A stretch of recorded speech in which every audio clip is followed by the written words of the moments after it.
तर जन्म दिव्य आहे हे तत्वतः कसं जाणायचं याच्याविषयी आपण बोलतोय. तर जन्म दिव्य जाणणं म्हणजे मग दिव्य जन्माच्या दिव्य कथा ऐकणं असा काही जण अर्थ काढतात. पण तो तेवढासा बरोबर नाही, कारण श्रीकृष्णाच्या जन्माच्या, रामाच्या जन्माच्या अशा दिव्य कथा पिढ्यानुपिढ्या माणसं ऐकतायत. त्याच्यामुळे ती मुक्त झाली आहेत का? कारण आपल्या इथे श्लोकाचा रेफरन्स सोडायचा नाही. ते दिव्यत्व तत्वता जाणल्यामुळे पुढे काय व्हायला हवंय? तर पुनर्जन्म यायला नकोय, मुक्ती मिळायला हवी. परमेश्वरावर जाऊन मिळणं हे त्याचं फायनल आउटकम असलं पाहिजे. तर ते तत्वतः जाणणं कसं असायला हवं असं आपण संगती लावतो. दिव्य कथा ऐकल्याने काय होईल की फार तर मनाची एक सात्विक प्रेममय अवस्था निर्माण होईल. पण ती अवस्था मोक्षासाठी कारणीभूत होईल का? नाही. पण मोक्षासाठी काय हवं? तर पूर्ण ज्ञानमय अवस्था मोक्षासाठी आवश्यक आहे. ती काही कथा ऐकून होणार नाही. आता मग दिव्य कथा ऐकणे असंच म्हणलं असतं ना, तसं नाही म्हटलेलं. दिव्य जन्म जाणणे तत्वतः. मग हे कसा जन्म दिव्य आहे? तर ज्याला जन्म नाही आणि ज्याला व्यय म्हणजे नाश नाही अशा आपल्या परमात्म स्वरूपाच्या अखंड ज्ञानासह स्वतःच्या योगमायेला अधीन करून चिन्मय शरीर धारण करणं अशा स्वरूपाचा हा दिव्य जन्म आहे, जे आपण मागच्या मागच्या श्लोकांमध्ये बघितलेलं. म्हणजे जो वस्तुतः त्याला आकारच नाही, तो त्यांनी आकारात प्रकट होणं हे त्याच्या जन्मातलं दिव्यत्व आहे. बरं, आता कथा ऐकून होत नाही. मग काही जण असं म्हणतात, ठीक आहे, कथा ऐकून नाही झालं तरी तत्वविचाराच्या साहाय्याने आम्ही ही गोष्ट जाणतो. मग हे तत्वतः जाणणं होईल का? तर त्याला पुन्हा आपण हाच प्रश्न विचारतो की तत्वविचाराच्या सहाय्याने जाणलं तर तुम्हाला मोक्ष मिळेल का? आपणही तत्वविचाराच्या सहाय्यानेच जाणतो. आता आपण जे जाणतोय ते विचारतः जाणणं. जसं जन्मकथा ऐकणारे अनेक असतात की नाही, किंवा ऐकवणारे, सांगणारे आणि ऐकणारे, तसं परमात्म तत्व आणि ईश्वराच्या अवताराचा विचार समजणारे आणि समजावणारे सुद्धा बरेच जण असतात. पण हे तत्वतः जाणणं नसून ते विचारतः जाणणंच आहे. मग तत्वतः जाणणं म्हणजे काय? तर आपल्यामधलं आत्मतत्व जाणल्याशिवाय परमेश्वराच्या मधलं दिव्य तत्व कळणार नाही. म्हणून एखादेच संत जे त्या ज्यांनी तत्वतः जाणलेलं आहे, त्या तुकाराम महाराजांसारखे थोर संत, ते असं म्हणू शकतात छाती ठोकपणे की वेदांचा तो अर्थ आम्हासची ठावा, येरांनी वहावा भारमाता. हे जेव्हा ते म्हणतात तेव्हा मंबाजी सारखे अजाण विद्वान रागावतात. ते विद्वान आहेत. विद्वान म्हणजे काय? त्यांनी वेद वाचलेला आहे, पण वेदांना जे सांगायचं आहे त्याची त्यांना अनुभूती आलेली नाही. त्यामुळे ते अजाण विद्वान आहेत. अनुभूती नसलेले फक्त पढत विद्वान आहेत. तर मग अशांना ते कसं कळणार? म्हणून दिव्य जन्माचं दिव्यत्व जाणण्यासाठी आत्मानुभूती येण्याची गरज आहे. हा एक महत्वाचा मुद्दा स्वामी माधवानंदांनी लक्षात आणून दिलेला आहे. आता पुढे पहिला तुकडा काय झाला? जन्मच मी दिव्य. आता पुढे कर्मच मी दिव्य, म्हणजे माझं कर्मही दिव्य आहे. आता अवतारांची कर्म ही दिव्यच असतात, कारण ती योगमायेच्या आश्रयाने किंवा योगमायेला अधीन करून केली गेलेली असतात. आणि योगमाया हे भगवंतांचं एक मोठं विलक्षण सामर्थ्य समजतो आपण, कारण मायेचे अधिपती आहेत ते. आणि मायेचे अधिपती असल्यामुळे ती पूर्णपणे त्यांच्या कंट्रोलमध्ये असल्यामुळे तिच्या साह्याने ते जी अलौकिक कृत्य भगवंत करतात ती सामान्य माणसाला स्वप्नात म्हणजे इमॅजिन करणं सुद्धा शक्य नाही, अशा लेव्हलची ती असतात. उदाहरणार्थ एक वेगळंच उदाहरण माधवानंदांनी दिलंय. श्री रामप्रभू आणि सीतामणी हे जेव्हा 14 वर्षांच्या अरण्यवासामध्ये राहत होते, तेव्हा ते 14ही वर्ष वनवासामध्ये कडकडीत ब्रह्मचर्य पाळून होते. आता वास्तविक ते पतिपत्नी होते, तरुण होते, एकांतवास होता. आणि कैकेयीची काही अशी काही अट नव्हती की तुम्ही वैवाहिक जीवन आचरू नका वगैरे. तरीही त्यांनी अशा प्रकारचं कडकडीत ब्रह्मचर्य पाळण्याचं कारण काय? तर एकतर वनवासात जाणं या आज्ञेच्या पाठीमागचा अंतस्थ हेतू काय आहे की कुठलाही सुखोपभोग न स्वीकारणे, त्याला धक्का लावायचा नाही, शिक्षा म्हणून आहे का तो वर जो आहे तो. आणि दुसरं, त्या काळी गृहस्थाश्रमी व्यक्तीने आपलं स्वतःचं घर त्यातलं शयनगृह सोडता इतर कुठल्याही ठिकाणी शरीर सुख घेऊ नये असा एक अलिखित नियम होता. तो नियम ह्या दोघांनी स्वेच्छेने आणि अत्यंत सहजपणे स्वीकारलेला होता. आणि हे कर्म वाटलं नाही तरी ते खरोखरच दिव्य आहे. कुठलाही सामान्य व्यक्ती 14 वर्ष अशी गोष्ट करू शकणार नाही. पण तो काय करू शकेल, जर त्यांनी हे कर्म दिव्य आहे ह्याच्यातलं दिव्यत्व जर जाणलं तर तो त्याचं आचरण करण्याचा प्रयत्न करायला लागेल आणि काही प्रमाणात तो आपला संयम वाढवेल. त्यामुळे इथे जन्म तत्वतः जाणणं आणि कर्म तत्वतः जाणणं याच्यामधला जो फरक आहे तो इथे आपल्या लक्षात येतो की जन्माचं दिव्यत्व जाणण्यासाठी आत्मतत्वाच्या अनुभूतीची गरज आहे, पण कर्माचं दिव्यत्व जाणण्यासाठी तशी गरज नाहीये.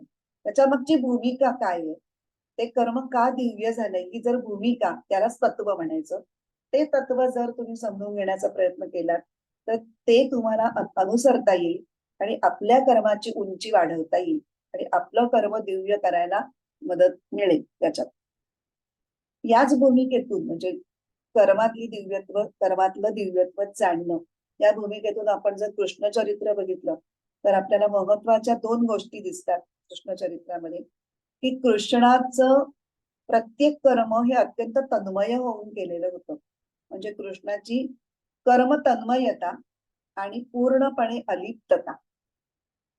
16 सहस्त्र नारींसह संसार करूनही कृष्ण स्वतःला ब्रह्मचारी म्हणतो आणि त्या ब्रह्मचर्याची शपथही तो घेतो. इतका तो अलिप्त आहे कमालीचा. कृष्ण ज्या दिवशी गोकुळ सोडून गेला, म्हणजे आता त्याला मथुरेला दुसऱ्या दिवशी कायम स्वरूपी मथुरेला जायचं असं जेव्हा ठरलं, त्याच्या आदल्या दिवशी तो नेहमीप्रमाणे गुरं चरायला घेऊन गेला होता. आपल्या गोपसवंगड्यांसमवेत खेळत होता, चोर शिपाई खेळत होता. तिथे नारद आले आणि त्यांनी त्याला आठवण करून दिली की अरे तुझा आता उद्या गोकुळातला शेवटचा दिवस आहे, तुला उद्या मथुरेला निघायचंय आणि कायमसाठी निघायचंय. तो बरं म्हटला. त्यांनी हातातलं काम नाही सोडलं. त्याचं जे काही त्या दिवसाची दिनचर्या होती ती त्यांनी सगळी पूर्ण केली. तो चोर शिपाई काय जे खेळ खेळत होता ते खेळतच राहिला. त्या दिवशी एका असुराने चोराच्या वेशामध्ये त्यांच्या खेळामधला तो एक चोर बनून आला आणि त्यालाही ओळखून त्याचा वधही केला श्रीकृष्णाने. आणि मग तो शांतपणे घरी आला आणि संध्याकाळी आल्यानंतर सगळी गुरं गोठ्यामध्ये बांधणं, त्यांना चारा पाणी देणं वगैरे ह्या कामात तो इतका घडून गेला की त्याला न्यायला जो अक्रूर आला होता मथुरेहून तो शेवटी कृष्णाला भेटण्याकरता गोठ्यात आला. इतका तो म्हणजे त्याला असं वाटलं नाही की उद्या आपल्याला जायचंय तर आज आपण हे हे कशाला करायचं, उद्यापासून कुठेच आपण हे करणार, जाऊ दे ना आता, जाऊ आता अक्रूराची गप्पा मारू किंवा इतरांचे निरोप घेऊ अमुक करू.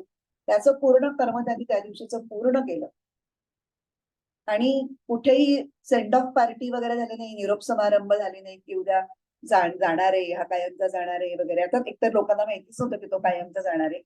गोपिकांना वाटत होतं की तो परत येईल परत येईल, पण कृष्णाला माहिती होतं की हे आता कायमचंच जाणं आहे. तरीही त्यांनी त्याचं कुठेही असं काही आपलं भावना प्रदर्शन केलं नाही किंवा राधेशी जाऊन आता तुझं कसं होईल, यशोदे तुझं कसं होईल माझ्याशिवाय, असं काही नाही. तो फारसा बोललाही नाहीये कोणाशी. ह्याचा अर्थ त्याचं प्रेम नव्हतं असं नाही. म्हणजे इथे आपल्याला तेच बघायचंय की एका कर्माच्या क्षेत्रातून दुसऱ्या कर्माच्या क्षेत्रामध्ये जाताना तो पूर्ण निर्लिप्त होता, पण त्याच्या मनातलं प्रेम तितकंच होतं आणि ते त्याच्या डोळ्यातून तो जे काही त्याच्या छोट्या छोट्या ज्या कृती होत्या त्याच्यामधून ते दिसत होतं, पण त्याचा तो प्रदर्शन करत नव्हता. ते सगळं अत्यंत संयत स्वरूपामध्ये होतं. म्हणजे आता कृष्णाच्या कर्मातलं दिव्यत्व जर आपल्याला बघायचं असेल आणि आपल्याला फॉलो करायचं असेल तर आपल्या व्यवहारामध्ये सुद्धा आपण प्रत्येक कर्म हे झपाटून करायचंय, पण त्याच्यामध्ये अडकून राहायचं नाहीये. ही गोष्ट खूप अवघड आहे. त्यामुळे आपण कृष्णाच्या दिव्यत्वाच्या लेव्हलला नाही जाऊ शकणार, पण प्रयत्न केले तर आपली जी अगदीच हडतूस जी काही लेव्हल असेल त्याच्या आपण काही पट्ट्यांनी तरी जरी वर गेलो तरी आपल्याला खूप फायदा होईल. तर त्याच्या जन्म आणि कर्म कसं दिव्य आहे त्याच्याविषयी स्वामी अखंडानंदांनी एक फार सुंदर वाक्य म्हटलेलं आहे. ते असं म्हणतात की भगवंताचा जन्म हा कुठल्याही कर्माच्या फळ भोगण्यासाठी झालेला नाही, म्हणजे कुठल्याही कर्माचं फलस्वरूप तो जन्म नाही, आणि त्यांचं कुठलंही कर्म हे कुठलंही फळ उत्पादन करणारं नाही. फळाशी काही संबंधच नाहीये. तर ही त्यांच्या जन्मातली आणि कर्मातली दिव्यता आहे. तर कर्मातलं दिव्यत्व म्हणजे चांगलं कर्म करून कर्तृत्वाचा अहंकार न बाळगणं आणि फळाचे फळ उपभोगण्याची आसक्ती न ठेवणं, हे कर्मातलं दिव्यत्व आहे. आणि ही कर्मयोगाची मूळ तत्व आहेत, जी तत्व आपल्याला आतापर्यंत सांगितलेली आहेत, दुसऱ्या आणि तिसऱ्या अध्यायामध्ये सांगितलेली आहेत. आणि हीच तत्व आता पुढे कर्मा ही माझ्या कर्माची सूत्र आहेत अशा पद्धतीने भगवान पुढे मांडणार आहेत 14व्या श्लोकात याच अध्यायातल्या. नमाम कर्माणि लिंपंती नमे कर्म फले स्पृहा. तर हेच कर्मातलं दिव्यत्व आहे. नमाम कर्माणि लिंपंती, कर्माचा लेप लागता कामा नये, आणि न मे कर्म फले स्पृहा, कर्मफलामध्ये जीव अडकता कामा नये. हे कर्मातलं दिव्य, त्यांच्यात भगवंतांचा तो अडकलेला नसतो, म्हणजे आपलाही अडकता कामा नये, आणि हे कर्मातलं दिव्यत्व. आता गंमत बघूया की 4थ्या श्लोकामध्ये अर्जुनानी प्रश्न विचारला की अपरम भवतो जन्म परम जन्म विवस्वतः कथमेतद् विजानीयान् त्वमादौ प्रोक्तवानिति. तुझा तर जन्म अलीकडचा आहे आणि विवस्वानाचा खूप आधी झालेला आहे. मला हे पटतच नाहीये की तू कसा हा योग विवस्वानाला सांगितलास. इथे अर्जुन काय विचारतोय कृष्णाला, त्याच्या जन्माविषयी विचारतोय फक्त. तो कर्माविषयी काहीही विचारत नाहीये बरं का. पण श्रीकृष्ण आपणहून अर्जुनाने काहीही विचारलेलं नसताना सुद्धा कर्माविषयी स्वतःच सांगायला लागले. ह्याच्यामध्ये भगवंतांचा असा अभिप्राय आहे की जशी माझी कर्म दिव्य आहेत तशी तुझीही कर्म दिव्य व्हायला हवीत. मनुष्याचा जन्म तर दिव्य होऊ शकणार नाही, पण कर्म दिव्य होऊ शकतात. इनफॅक्ट त्यांनी दिव्य कर्म करावी ह्याच्यासाठीच त्याला मनुष्याच्या जन्माला घातलेला आहे. मनुष्य जन्म देण्यापाठीमागचा तोच हेतू आहे. मग कर्मामध्ये दिव्यत्व कसं येईल? तर कर्मामध्ये दिव्यत्व येणं म्हणजे शुद्ध कर्म हातून घडणं हे कर्मयोगाने होतं. म्हणून कर्मयोग सुरुवातीला सांगितलेला. फळाची इच्छा, फळाविषयी ममता आणि आसक्ती ही एकदा आपल्या कर्मातून पूर्णपणे निघून गेली की तेच कर्म दिव्य होतं. जोपर्यंत ह्या 3 गोष्टी असतात त्या कर्मामध्ये तोपर्यंत ते कर्म बंधनकारक असतं. पण जेव्हा या 3 गोष्टींनी ते पूर्ण मुक्त होतं आपलं कर्म, त्याच वेळेला तेच कर्म आपल्याला मुक्तीप्रत घेऊन जाणारं होतं. मग एकंदरीत दिव्य कर्म म्हणजे कर्मामध्ये दिव्यत्व आल्यामुळे काय काय गोष्टी घडतात. तर पहिलं म्हणजे त्या कर्माचं बंधन निर्माण होत नाही, कारण आगामी कर्म तयार होत नाही. आगामी कर्म म्हणजे ज्याच्यातनं फळ उत्पन्न होईल असं कर्म, त्याला आगामी कर्म म्हणतात. दुसरी गोष्ट घडते की संचित कर्मापासून मनुष्याला पूर्ण मुक्ती मिळते. आणि तिसरी गोष्ट, दिव्य कर्म करणाऱ्याच्याकडून जे कर्म घडतं त्या कर्मामुळे सतत दुसऱ्यांचं कल्याण सहजपणे होत राहतं. अशा 3 गोष्टी कर्मामध्ये दिव्यत्व आलं तर होतं.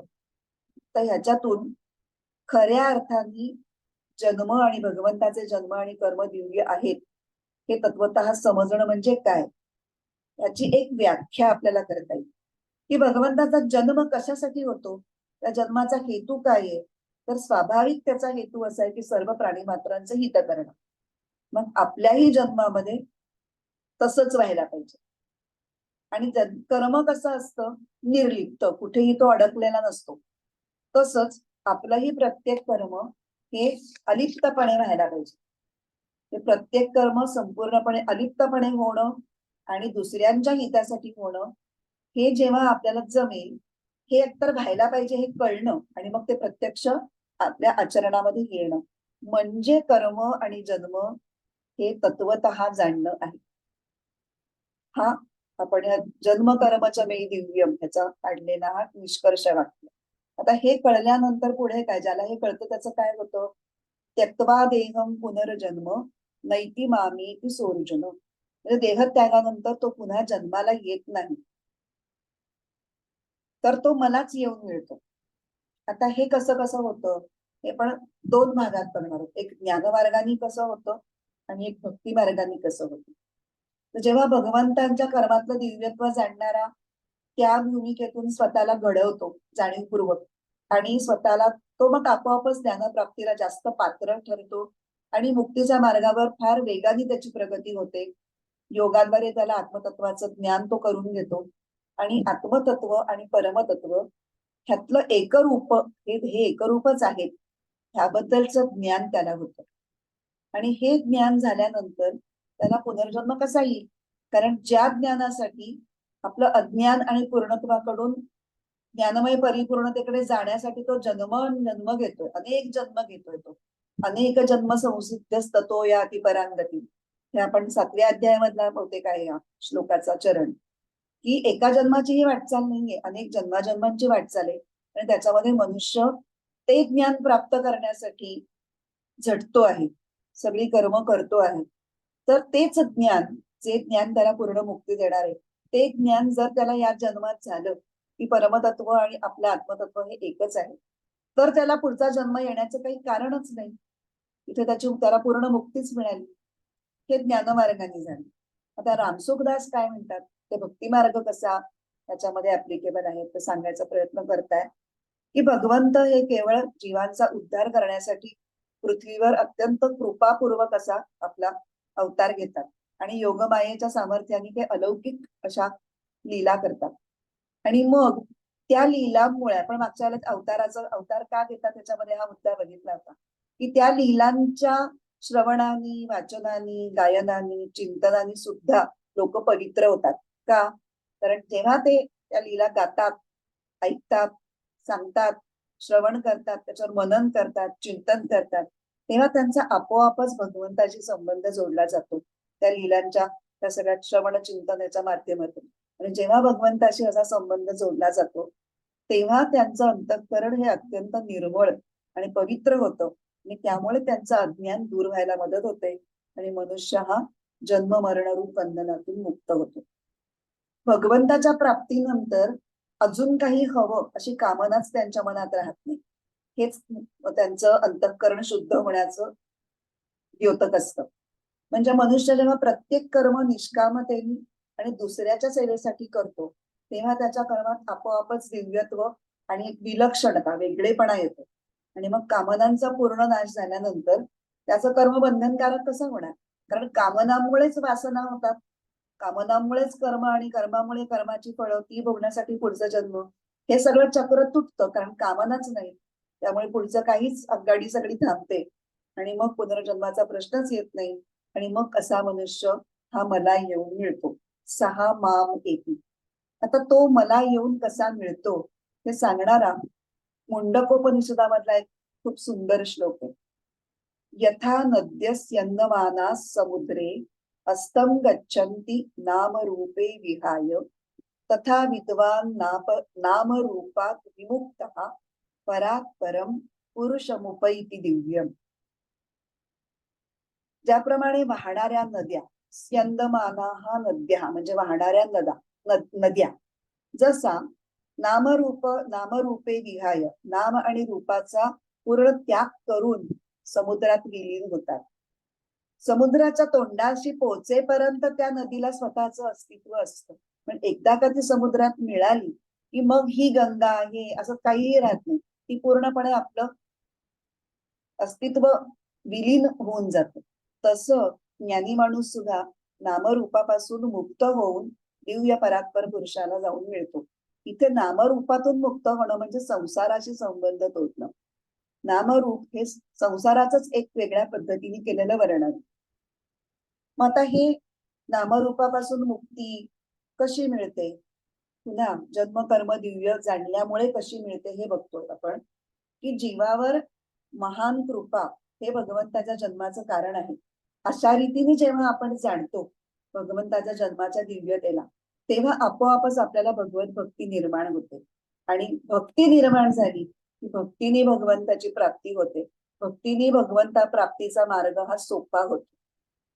तसंच भगवंतांच्या कर्माच्या दिव्यत्वाला जाणल्यामुळे मनुष्य सुद्धा दिव्य कर्म करण्यासाठी प्रवृत्त होतो आणि त्याचं कर्म अधिक अधिक विशुद्ध होत जातं. त्यामुळे ते बंधनकारक होत नाही आणि तो कायम स्वतःचं आणि दुसऱ्याचं कल्याण करणारं कर्म करण्याकडे त्याचा कल वाढतो आणि हे त्याची प्रवृत्ती वाढल्यामुळे संसाराशी त्याचा संबंध विच्छेद होऊन त्याला भगवंताची प्राप्ती होते. भगवंताच्या प्राप्तीसाठी अंतःकरण शुद्ध व्हायला पाहिजे आणि अंतःकरण शुद्ध होण्यासाठी संसाराचं महत्व त्या अंतःकरणातलं कमी होणं ही प्राथमिक गरज आहे. ती जसजशी होत जाईल तसतसं तुम्हाला तुमचं पूर्णत्वाकडे वाटचाल लवकर होईल. तर आता हीच गोष्ट भगवद्गीतेच्या 18व्या अध्यायामध्ये एका श्लोकात सांगितले, 55व्या श्लोकामध्ये. भक्त्या माम अभिजानाति यावान्यश्चास्मि तत्त्वतः ततो माम तत्त्वतो ज्ञात्वा विशते तदनंतरम. अर्थ सांगते, अन्वय वगैरे नको बघायला आपण त्याचा. मी तत्वतः कसा आहे, केवढा आहे, हे भक्तीने नीट जाणून त्याच्यानंतर मला तत्वतः जाणल्यावर तो म्हणजे भक्त माझ्यातच प्रवेश करतो. माम तत्वतः ज्ञात्वा तदनंतरम माम विशते. मला तत्वतः जाणल्यानंतर तो माझ्यामध्ये प्रवेश करतो म्हणजे माझ्या तत्व स्वरूपात विलीन होतो. 11व्या अध्यायात सुद्धा हीच गोष्ट शेवटच्या 54व्या श्लोकात सांगितलेली की भक्तीचा महिमा सांगणारा तो श्लोक आहे. अध्याय 11 आणि श्लोक 54. भक्त्या त्वनन्यया शक्यम अहमेवं विदोर्जुन ज्ञातुं द्रष्टुं तत्त्वेन प्रवेष्टुं परंतप. की अशा प्रकारे मला जाणणं, मला बघणं हे फक्त अनन्य भक्तीनीच शक्य आहे. मला जाणणं, मला पाहणं आणि तत्वानी माझ्यात प्रवेश करणं हे फक्त भक्तीनीच शक्य आहे. असं असं म्हणजे ही त्याची काय म्हणतात, भगवंतामध्ये विलिनीकरणाची जी अवस्था विकसित होत जाते त्याचं पूर्ण विकसित रूप त्यांनी हे 11व्या अध्यायातल्या श्लोकाच्या माध्यमातून सांगितलेलं आहे. मला वाटतं आपण इथे थांबूया. ज्ञानेश्वरी राहिली आहे की आपण ज्ञानेश्वरी पुढच्या याच्यामध्ये बघूया. पण आपल्या श्लोकाचं बेसिक विवेचन पूर्ण होऊ शकलेलं आहे. छान श्लोक आहेत, एक एकच श्लोक इतके सुंदर आहेत आणि वेगवेगळ्या विद्वानांनी त्याच्यात इतके सुंदर सुंदर अर्थ काढून दाखवलेत की आपल्याला वाटतं की अरे नुसता श्लोक असून ह्याच्यात काहीच आपल्याला कळलं नव्हतं. इतके छान छान अर्थ लावलेले आहेत. म्हणजे खरंच अनेक गीतेबद्दल तर अनेक जण बोललेली आहेत, अनेक पद्धतीने. त्यामुळे आपल्याला आपण सगळ्यांनी त्यांचे धन्यवाद मानले पाहिजेत की त्यांनी आपल्याला एवढं ज्ञान दिलेलं आहे आणि हे सगळे विचारवंत आहेत त्यामुळे त्यांनी स्वतःच्या स्वतंत्र बुद्धीने त्याच्यावर चिंतन करून ते अर्थ आपल्या समोर मांडलेले आहेत.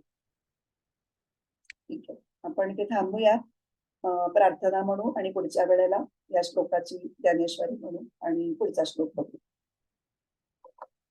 ओम पूर्णमद पूर्णमिदं पूर्णात् पूर्णमुदच्यते पूर्णस्य पूर्णमादाय पूर्णमेवावशिष्यते. ओम शांति शांति शांति. हरिः ओम. श्री गुरुभ्यो नमः. हरिः ओम.